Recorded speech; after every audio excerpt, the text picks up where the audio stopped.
Hello there, very good evening and welcome to your Primetime News Bulletin. I'm Shane Silva. I'm Stephanie Lazarus. Before we go into your stories in detail, here's breaking news for you. A fire has erupted in a storage facility along Dawson Street, Union Place. Now, according to our correspondent, a fire brigade was deployed into the area to contain the fire, and according to our correspondent, the first story of the building has been completely engulfed with the fire. Let's now cross over to the location where Ramesh Irugal Bandara has all the details of the fire that erupted in the area. In compound located down Northwood Street here in Colombo. The compound is believed to be belonging to a car company based in the area. We can witness around the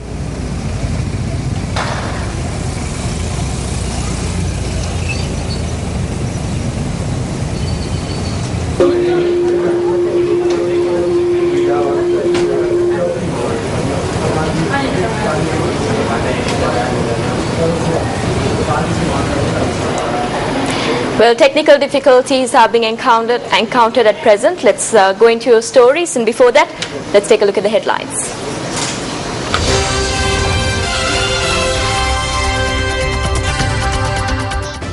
Senior DIG Anurasenna Nayaka submits to court that he will personally guarantee the safety of the Bar Association president. Special commodity levy on potatoes and big onions increased. Mysterious tunnel discovered in Veragoda, Ambalangoda. Sri Lankans advised against travelling to Libya given the persisting conflict.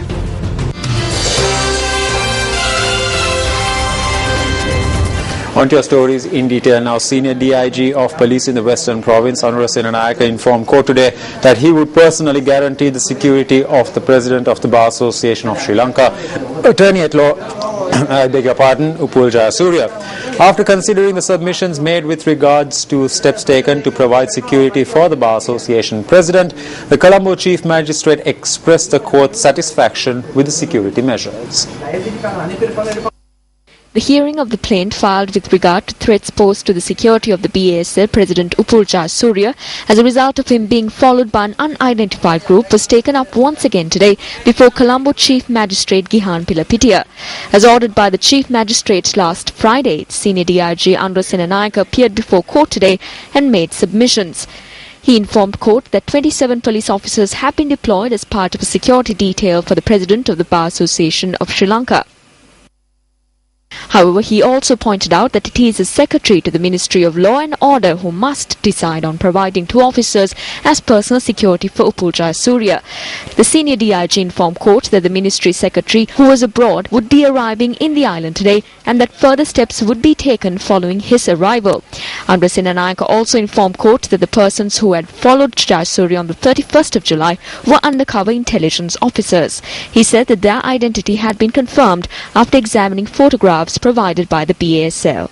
He also noted that as per the primary complaint filed on the 15th of July, the Colombo Crimes Division had examined CCTV footage and ascertained that Jayasuriya had been followed by a duo on a motorcycle. He also added that he had removed himself from the investigation based on statements made regarding him by the president of the BASL. Anurasenna Nayaka further informed court that the investigation was being supervised at present by Senior DIG Gamini Navaratna on the orders of the IGP. The Senior DIG speaking further noted that the public have complete faith in him and that if he were to sit for an election, he would easily garner about 300,000 votes. Further hearings have been postponed to the 25th of this month. He is asking for personal security. There is a procedure for that. An assessment must be carried out on the risk he faces, and that must be done by the intelligence services. Approval must be granted by the Secretary to the Ministry of Law and Order. We have already provided security around his home and office. Courts were satisfied with those measures. He was satisfied too. The entire bar was satisfied. They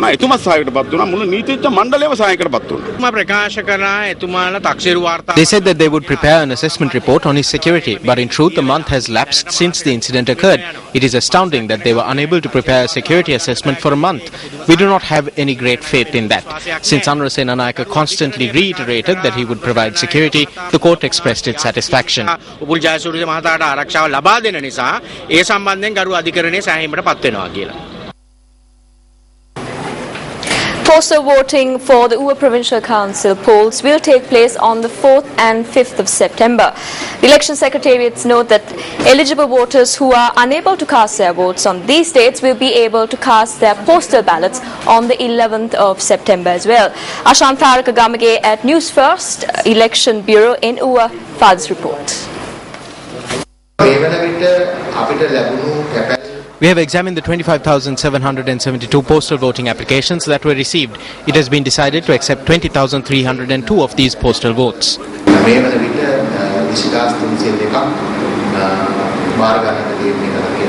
The Election Secretariat also notes that all police OICs have been instructed by the senior DIG in charge of elections to take strict action against those who violate election laws. I would like to say that there is a peaceful atmosphere all around the district. Necessary measures are being taken to hold the election. Meanwhile, police headquarters informed that investigations have been launched into 5 candidates from both the government and the opposition who violated election laws. Handing over of preferential numbers for the candidates of the Monaragal district commenced today. However, the issuing of preferential numbers of candidates from the Butler district will commence in another 2 days. Preferential numbers will be given to candidates at 2 p.m. on Wednesday. There were several rallies. The Election Secretariat had sent 16 officials and they videotaped these rallies. The footage has been handed over to the police.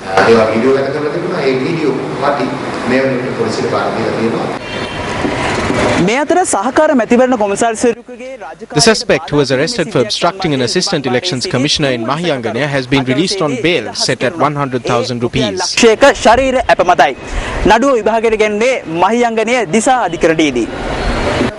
Up next is our special segment, The Battle for UWA.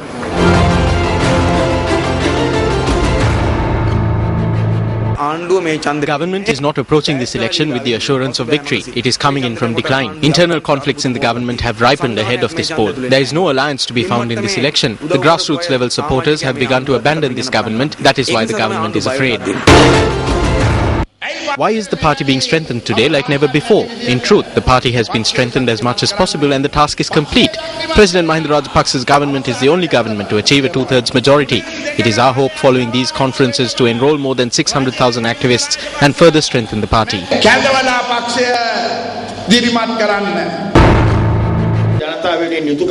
They have not done their duty by the people. The people's problems are irrelevant to them. We entered politics to change this system. If a government is corrupt, all 20 million people in the country need to come together to topple it. If we are divided on party lines, we can never save the country from corrupt politics.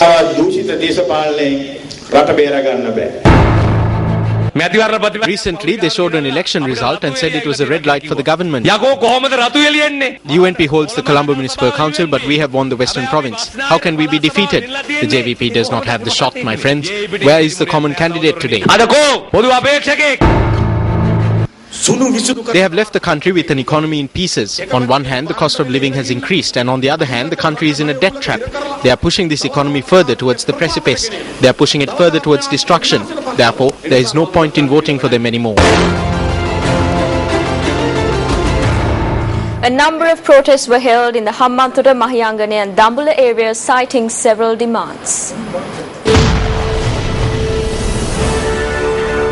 A protest was staged by the farmers of the farming settlements in Badarigiri, Hambantota along with their relatives. They demanded that a swift solution be provided to the drinking water problem and urged that water be provided for their farmlands as well. The protesters who staged their protest opposite the Hambantota District Secretariat rallied on the Hambantota-Mathala main road, causing heavy vehicular congestion.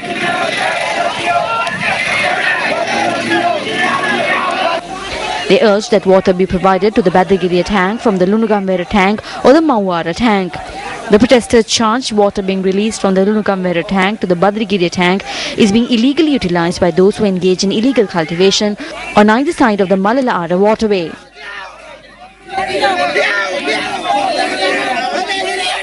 We have drawn even the last drop of water from the tank as of yesterday. They established this settlement stating that the Mauara and the Lunugamwera tanks would provide water, but we are yet to receive a solution from both sides. They have been forcefully pumping water to a large-scale banana cultivation. They have destroyed tank reserves by threatening people using names of politicians. Now they are planning on building hotels. They are already digging up land with the use of 2 JCBs. A tense situation arose when the Secretary of Speaker Chamal Rajapaksa A. Viruratna and Chairman of the Hambantota Pradesh Sabha Gamini Samaratunga arrived at the location.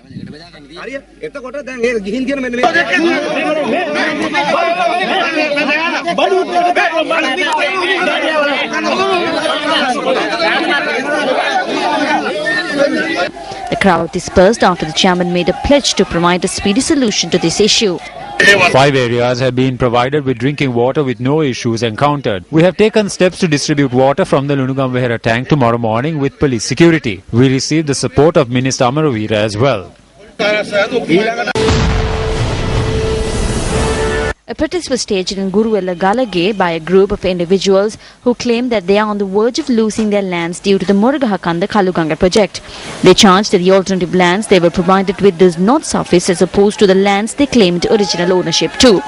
The protest was staged blocking the Mahayangani Dambulla main road located in the Uggala Guruwella area.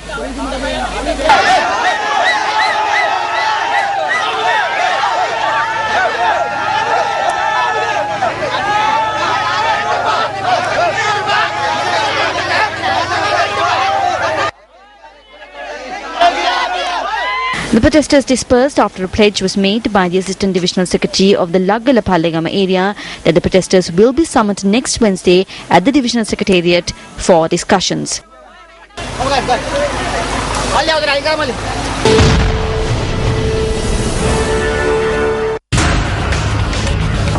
Well, as we reported earlier, fire has erupted inside a storage facility in Dawson Street, Union Place. Now, these are the latest footage of the fire that erupted in the area.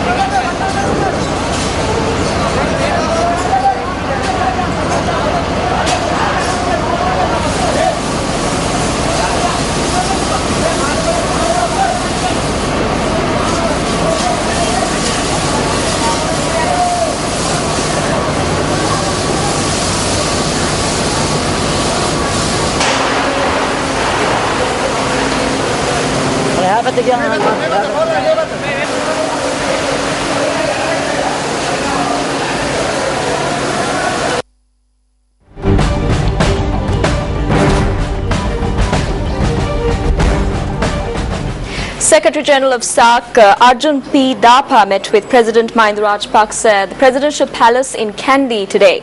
According to the Presidential Media Unit, President Rajapaksa had stated that Sri Lanka hopes to participate in the SAARC summit, which is scheduled to be held in Kathmandu, Nepal on the 18th of this month, November rather. Incidentally, the first trip to Sri Lanka undertaken by Arjun P. Thapa after assuming the mantle of SAARC Secretary General. The Secretary General had briefed the President on the preparations being made ahead of the SAARC summit and also informed the President of ongoing activities related to the development of the region. The Presidential Media Unit also noted that President Rajapaksa proposed 2 specific initiatives for consideration by SAARC member countries. The President had stressed the importance of SAARC organizing a youth forum to bring together youth in the region and also proposed a program to develop a circuit that would promote connectivity with regard to religious and cultural places of interest in the SAARC region. The discussion between the President and the Secretary General also focused on how SAARC could establish itself as a contributor to the economic prosperity not only in South Asia but also in the international arena. The Tamil National Alliance notes that if the government is prepared to engage in straight talk, then the TNA would be prepared to join talks towards a political solution. In an over-the-phone interview with the BBC Sinhala service, TNA parliamentarian group leader R. Sambandhan clarified the party's stance on the matter. ජනාධිපතිතුමා පෙඩෙක් දේවල් කියලා තියෙනවා කියලා අපි දැන් දැනගන්නවා. We have heard now that the President has made a series of statements. We commence talks with the government to find a solution for the problem. This was on the 11th of January. We wrote down our ideas on a solution and presented it to the government. They promised to give us a response. 5 months lapsed and 7 meetings were held in that time. They did not respond. We are prepared even now to hold talks. We have not said no to talks, but talks need to be meaningful. The ministers in the government cannot keep asking us to make compromises and say that they cannot grant us various provisions. They cannot approach talks in this way. If they are speaking in this way before talks are held, then nothing can be done. This is the situation. If the government is prepared to engage in straight talk, then we are ready for talks. මේක ඉවත් කරන්න ඕන ඒක ඉවත් කරන්න ඕන කියලා කතා කරන්න බෑ. ඒගොල්ලෝ කතා පටන් ගන්න ඉස්සර එහෙම කතා කරනවා නම් කිසිම දෙයක් කරන්න බෑ. මේකයි තියෙන තත්ත්වය. ඒක හන්ද ආණ්ඩුව කෙලින් කතා කරන්න ලෑස්ති නම් අපි කතා කරන්න ලෑස්ති. The government has reached a decision to increase the special commodity levy on potatoes and big onions. Now, the special commodity levy on a kilogram of big onions and potatoes was increased by 15 rupees and 10 rupees respectively. The special commodity levy on a kilogram of imported potatoes, which stood at 5 rupees, has been revised to 15 rupees with effect from midnight tonight. Similarly, the special commodity levy imposed on a kilogram of big onions has been increased from 10 rupees to 25. This will come into effect from the 15th of this month. The Ministry of Finance and Planning noted that the decision to increase the special commodity levy was taken in order to provide a fair price for local potato and big onion farmers whose produce is entering the market after the yellow season. The Disaster Management Centre notes that nearly 1.6 million people have been affected as a result of the drought being experienced in the Polonnaruwa district. The area residents also state that there is a risk of a food shortage in the area. The drought has affected a number of areas in the Polonnaruwa district, including Minneriya, Rotavava and Maharatmale. Over 500 families have been affected due to the lack of water. The troubles have been compounded as they have had to venture in search of food as well. We have not lit this hearth. We cook in the morning and then again the next day. That is also if I return from work. The area residents told us that they have been forced to survive on one meal a day due to the high prices of food. We did not have rice in the morning. A kilogram cost 65 rupees.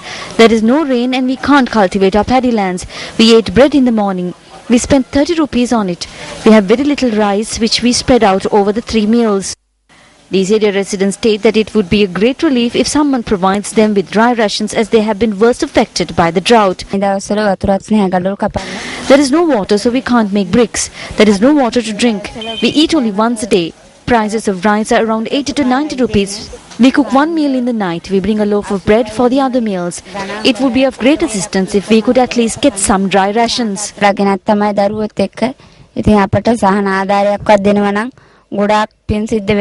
Shopkeepers have also faced many difficulties due to the prevailing situation.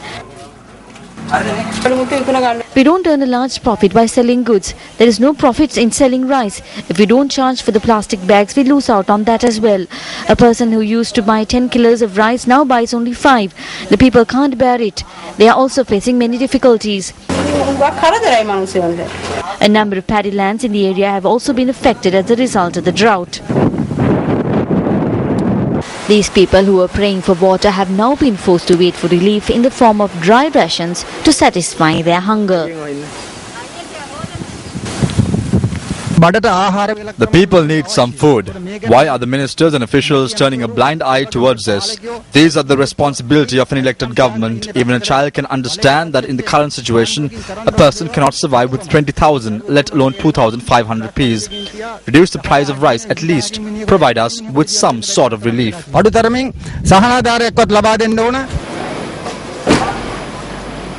Well, as we reported earlier, fire has erupted in a storage facility that is located along Dawson Street, Union Place. What you're witnessing right now are live footage of the scene there. Let's now cross over to Ramesh Rugal Bandar, who is currently at the scene for the latest. Ramesh?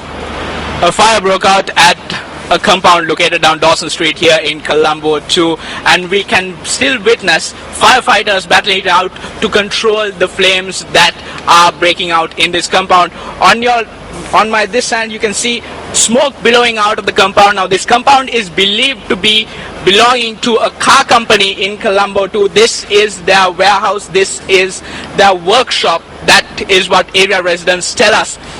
There are around 3 firefighting units of the Colombo Municipal Council located down on the Dawson Street, and a further 2 firefighting units in the compound itself attempting to douse the fire. Now, area residents as well as firefighters are attempting to control this fire. The Newsfirst team has been at the location for around 30 minutes and the fire is still raging unchecked. For the Newsfirst team, I'm Ramesh Udugal Bandara from Dawson Street, Colombo 2. Well, thank you, Ramesh. Let's now take a look at some of the footage that were obtained early in the day.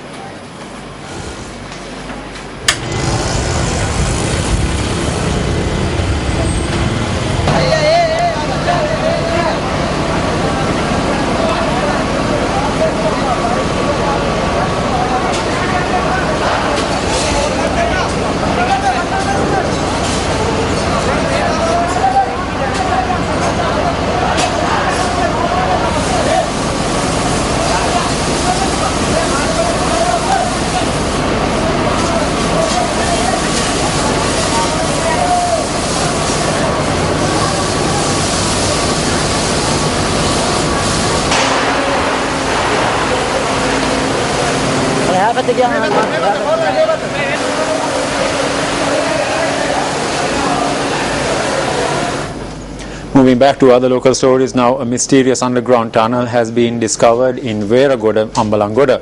The police say that they are yet to ascertain the purpose of this freshly dug tunnel. The tunnel commences at a house about 200 meters from the Veragoda Purana Mahadevalaya in the village of Veragoda. Police say the tunnel, which commences at an abandoned toilet adjacent to the private residence, is about 40 feet in length. The police suspect that the tunnel had been dug during the night and noted that the earth that had been dug up had been placed in a nearby abandoned house.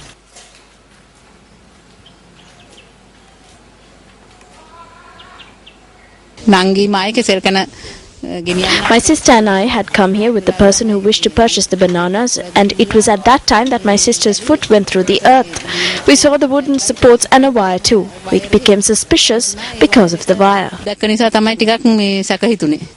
The police say they carried out investigations yesterday following an anonymous tip-off. Further investigations were carried out by the police and officers of the Gaul Archaeological Office this morning.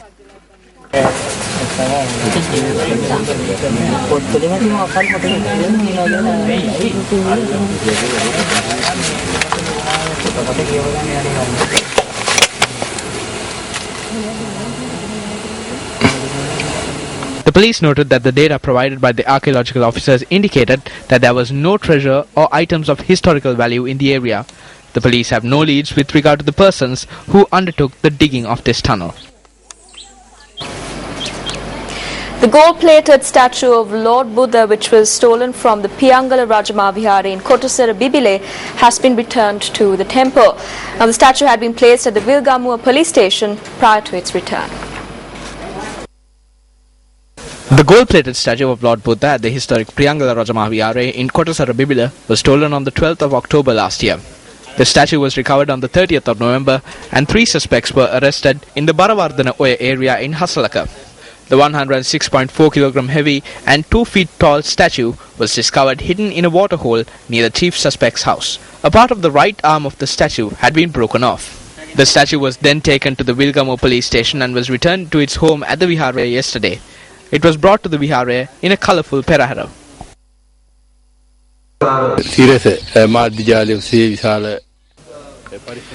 I believe the Citizen Media Network made a great commitment and undertook a major task to inform the country via the media of what had happened and turn the attention of several people towards recovering this statue.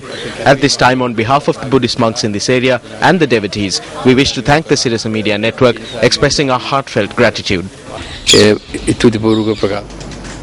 Up next is our special segment, A Better Tomorrow, where we highlight development initiatives across the country.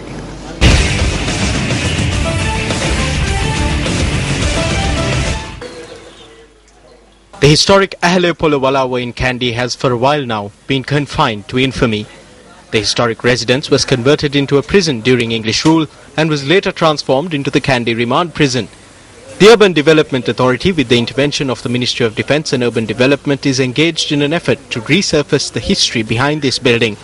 The reconstruction of the Hele Polowalawa is taking place under the guidance of archaeological authorities. Labour for this endeavour is being supplied by the Sri Lanka Navy. Following the reconstruction, the Hele Polowalawa will be opened to the public. The complex will comprise of a hotel and shops, which will be established while preserving the building's historical identity.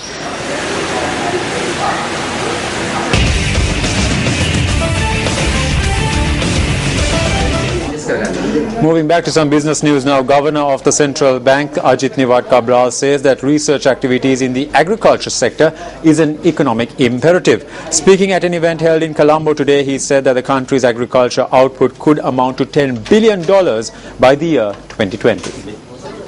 And higher levels of income would come only with higher levels of productivity. So there is an economic imperative that people should now strive with their research activities, with all their R&D, to ensure that this change also occurs in our country. The next few years would see further tension being created in this field, where Sri Lanka would have more services coming in, more activities that are non-agriculture, but at the same time the agriculture base has to be retained and perhaps improved.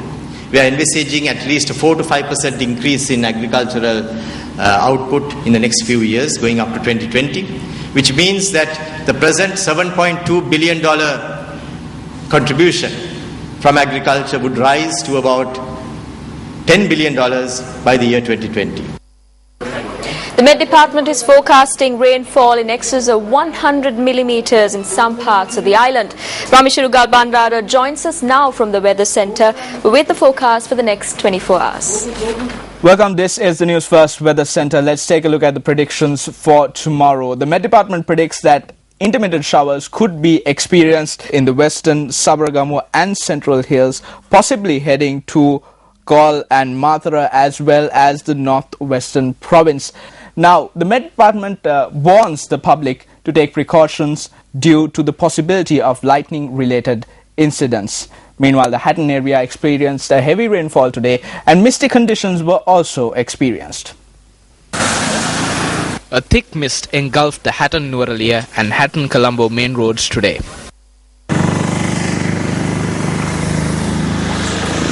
Our reporter says heavy rains have been lashing the Hatton area since this morning. The police have warned motorists to exercise caution as the prevailing weather conditions could cause roads to become slippery and dangerous. Against travelling to Libya, given the persisting conflict there. Speaking to Newsfirst via Skype, the ambassador noted that measures were already underway to repatriate Sri Lankans in Libya. As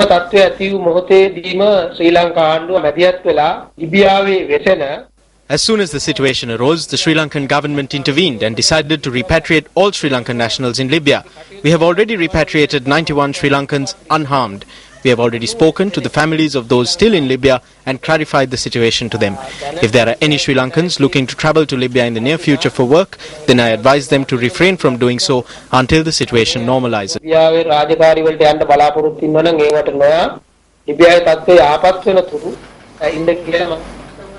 Guinea has closed down its borders with neighbours Sierra Leone and Liberia as the Ebola death toll nears 1,000.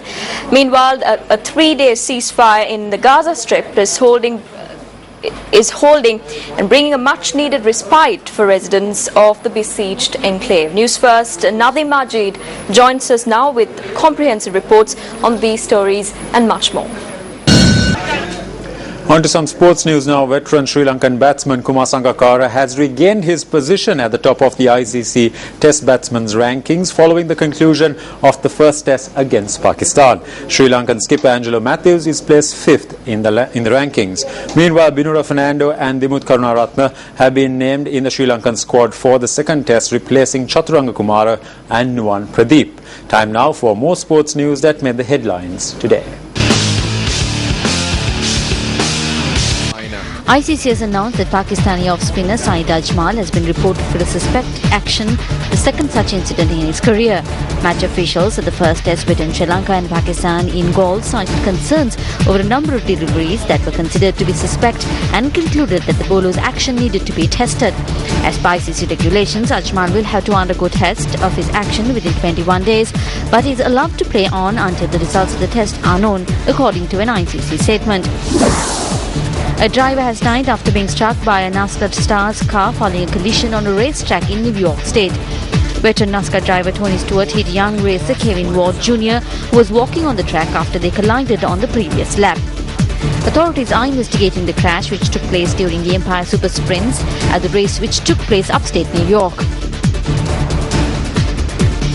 Argentine football legend Diego Maradona was caught on camera hitting a journalist over the weekend. The confrontation took place as the 53-year-old left a theatre where he had taken his son, Diego Fernando, to see a children's play on Argentina's Day of the Child.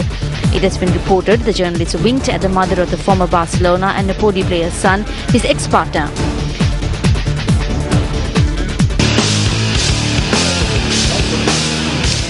As we mentioned earlier, fire was erupted in a storage facility in Dawson Street, Union Place, and it has been reported that the fire has been doused. Well, that's a wrap for Primetime News at 9. I'm Stephanie Lazarus. It was a pleasure having you with us. And I'm Shane Silva. Take care and good night.